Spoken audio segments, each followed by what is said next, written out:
morning. Welcome again to Morning Devotions, and thank you again so much for our time together.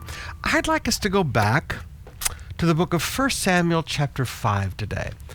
And I want you to have in mind when Gideon went and tore down the altar to Baal, and everybody wanted to kill him, but Gideon's father said, let Baal defend himself. And of course, Baal and idols cannot defend themselves.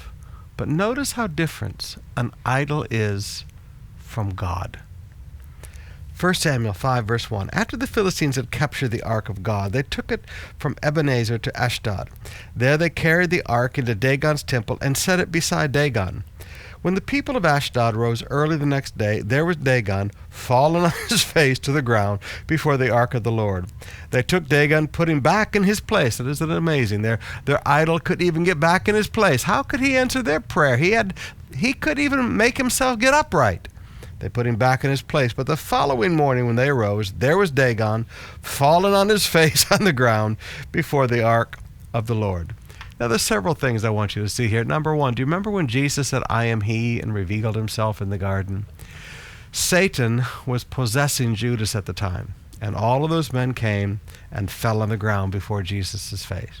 They just fell flat on their face on the ground. Now, brothers and sisters, I don't believe in being slain in the Spirit, but every knee does bow to the name of Jesus, and there are times when he reveals himself when people just fall on the ground. Why? Because they can't stand up anymore. Even Satan inside of Judas had to fall on his face before Jesus when he said, I am he. Now look here at Dagon. Dagon, the demon idol, kept falling on his face before the presence of God.